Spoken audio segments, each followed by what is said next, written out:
you're feeling now. Hey you guys, it's Juliana. Thank you so much for joining me today on my channel. You'll notice that when I'm doing the tutorial, y'all, even though I mixed the glitter and everything ahead of time, I did get some glitter on my face. So once you're done with the glitter tray, move it completely because my hand got caught in it and then like I was touching my face. I was like,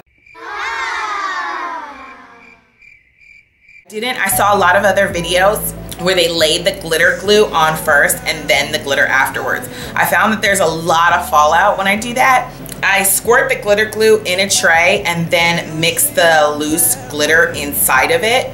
And then once it's completely mixed, I will apply it with the same brush that I mixed it with directly to the lid. Last thing, my nieces are in town. I'm so excited. They're here visiting just for a couple of weeks in the summer and they have summer camp. Well, they wanted to make a cameo.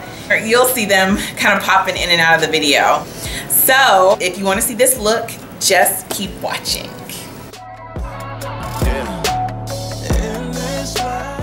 I'm going to begin the look off by applying foundation primer all over the skin, similar to how I would apply moisturizer. Now I'm starting my foundation by just using the back of a makeup brush to apply the foundation all over the face. I totally forgot, you guys, to put some under eye corrector in my dark areas. So I'm just going back before I blend out my foundation and putting those in all of the areas that usually get dark and blending them out with my finger. I be on a mission. I'm just now with a damp beauty blender, I'm gonna blend in my foundation all over the skin. When I'm blending out my foundation with the beauty blender, I like to use the bottom of it, the kind of rounder, fatter part of it. And then for my lighter products, when I'm blending my highlight and things like that, I'll use the smaller end of the beauty blender. Now I'm applying my highlight, which is the cream to powder foundation. When applying my highlight, I like to use the concealer brush to kind of edge out the corner of my eye because it helps to make my face appear much more lifted. Now I'm going to continue the highlight by drawing a straight line down the center of the nose and also pulling it up to the center of the forehead and on the chin. going, you know it'll be okay. I'm just holding on to you. Now we're going to use the smaller part of the beauty blender to blend out the highlight. I like the smaller part for the to blend out the highlight because the pointy area gets really close underneath my eyes. I recently stumbled across this cream to powder and using it as a highlight almost by accident. I was doing my makeup one time and I have no idea where my Perfecting Concealer by Mary Kay went. I still don't know where it is. And then I saw this one, and I usually use it as a brow highlight, but I really, really love the color and that it dries to a powder finish and has full coverage. Now I'm doing my cheek contour by carving out the line above the hollow of my cheek down towards my mouth and then blending it up towards my highlight, and this actually gives the illusion that my cheeks are much higher than they naturally are. Now with the same color, I'm going to do the nose contour on either sides of the highlight with the same brush, and then I'm also going to do the tip of the nose to make it look smaller. With the beauty blender, I'm now going to blend out the contour so that it all looks very smooth. Even though the contour is not very dark on my skin because I already used the darkest foundation as is, but it does give a base for when I go later and apply my bronzer, and it just gives a little bit more color than what the bronzer or the foundation will do on its own. Now to keep all of those cream and liquids in place, I'm going to set the face with a translucent powder, and that little head in the background bouncing around is my 6-year-old niece, Ayana. I did my brows off camera because I couldn't get the best angle right about now. Now beginning with my transition color, I'm going to use a crease brush in Spice Poppy Cheek Color to apply it into the socket of my eye. Not the crease, but above the crease, which is the socket. You guys have seen this in probably, oh my gosh, so many of my last videos, but I love this color as my transition color because it's very warm. I'm now applying Driftwood underneath that with the same brush, and then Espresso underneath that with the same brush. Applying the colors from lightest brown to darkest brown as I go down the lid is the easiest way to blend the colors and to make sure that the black that we're going to use is not going to look so harsh on the face. Now with kohl eyeshadow in my eye open, looking straight into the mirror, I'm going to use the smudger brush to carve out that outer crease just a little bit, almost halfway to the eye. And then use the Ultimate Crease Brush by Lori Hogue. I love this brush, you guys, to blend out the corners. Using the smudger brush and then buffing it out with the Ultimate Crease Brush is honestly the easiest way to apply black while maintaining intensity and control. Now with the eye color brush, I'm going to apply Sweet Cream eyeshadow all over the eyelid and bring that up towards the black. This is not an eye color that's going to be seen or anything, but just a base for the glitter.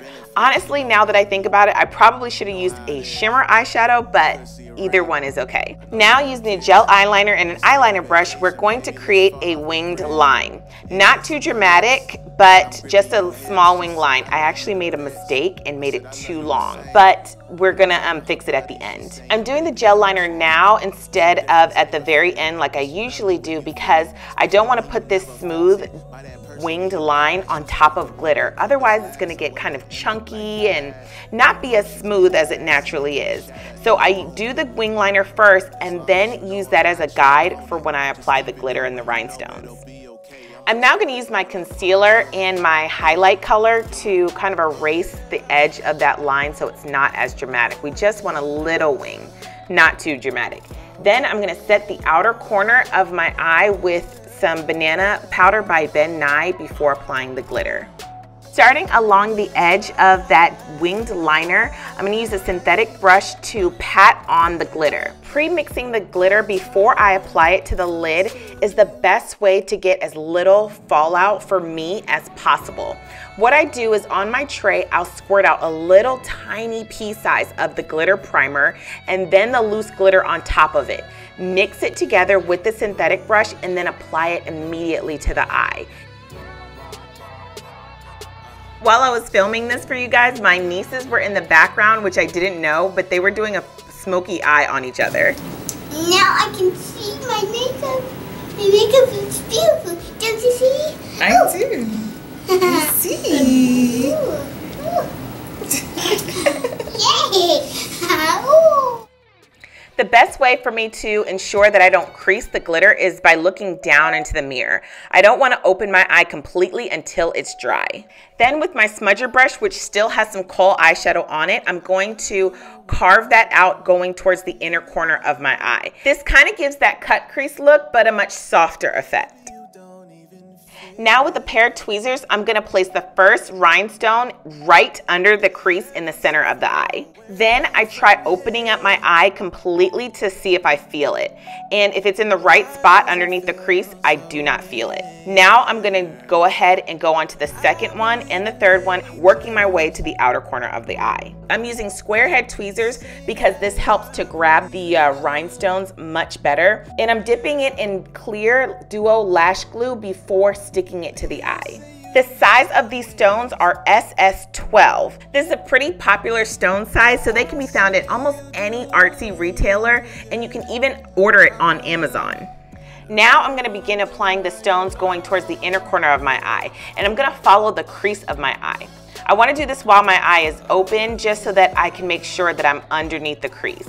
Then after I get to the inner corner, there's a little hole in the center, so I'm going to put a few stones along the bottom row underneath that first initial row.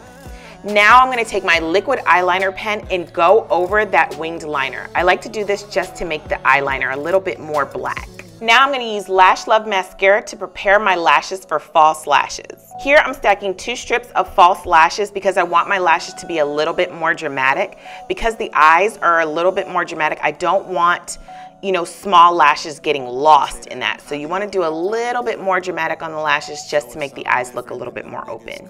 Now with the gel eyeliner, I'm going to put that in my waterline, go back to the smudger brush and kohl eyeshadow and run that underneath my bottom lash line. Now with that same initial color that I used in my socket, that Spice Poppy Cheek color, I'm going to use this pencil tip shader brush by Lori Hogue and run it underneath my bottom lashes to blend out that black so it's not so harsh on my skin. Now using Lash Love Mascara, I'm going to really work my bottom lashes so that they stand out as much as my top lashes and don't get lost in the eye look. Now I'm gonna bronze my face with the Rust eyeshadow from Melt Cosmetics. I usually use either a blush or an eyeshadow as my bronzer, simply because usually bronzers don't go that dark or they have shimmer in them, and I have oily skin, so matte bronzers are best. And I like something with a little bit of a red undertone, so eyeshadows and blushes usually have that warmth that I need. Also for this look, I'm applying my bronzer underneath my face powder. Usually I do it on top of, but because I want all of the attention going on the eyes, this is the best way to keep the dimension and the warmth of the bronzer, but still make my skin look very natural. Now with MAC's Mineralized Skin Finish in the color Dark, I'm going to use a powder puff to apply this only to the center of the face. This color does not match my skin tone. It's actually a little lighter, so I keep it in the center of the face just to make sure that it's all very light.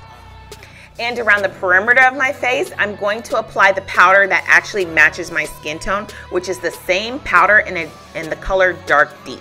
I love these powders for their color, but let's be real, they don't do anything to manage my oily skin. So I always apply this on top of translucent powder. I will never really just use them by themselves. For the blush, I wanted to keep it kind of muted, so I used Juicy Guava for just a light application, but it never showed up on my skin. Like, I literally felt like, I don't know, I was stood up on a first date or something. I was like, where are you? So I just switched to Spice Poppy Cheek Color, Old Faithful, you guys. Old Faithful, never lets me down. And I just applied a light amount. So remember when I said I applied a light amount? Okay, I lied. I had to go back over it with my powder puff and kind of soften out the look a little bit. For my nude lipstick, I started off with Deep Nude Lip Liner. But when I stepped back away from the look, the nude got lost and just became kind of naked. So I switched and applied Dark Chocolate Lip Liner and softened it out with my lip brush. Whenever I'm doing a nude lip, I tend to go a little darker on the lip liner simply because my natural lip line is darker than my skin tone. But once I add the light colored lipstick and gloss, it all evens out to become nude. I'm gonna add this gorgeous nude lipstick with a peach undertone all over the lips, especially on top of the lip liner, and then pierce it together so that they can blend seamlessly. Now with my concealer brush with a little leftover concealer left on it, I'm just gonna clean up the edges of the mouth and so that it looks very sharp and clean and there's no bleeding. Now we're gonna finish off the lips with this peachy lip gloss. Oh my gosh, you guys, I love this lip gloss. There isn't any sparkle or shimmer to it, so it just leaves you with this gorgeous, fuller looking pout.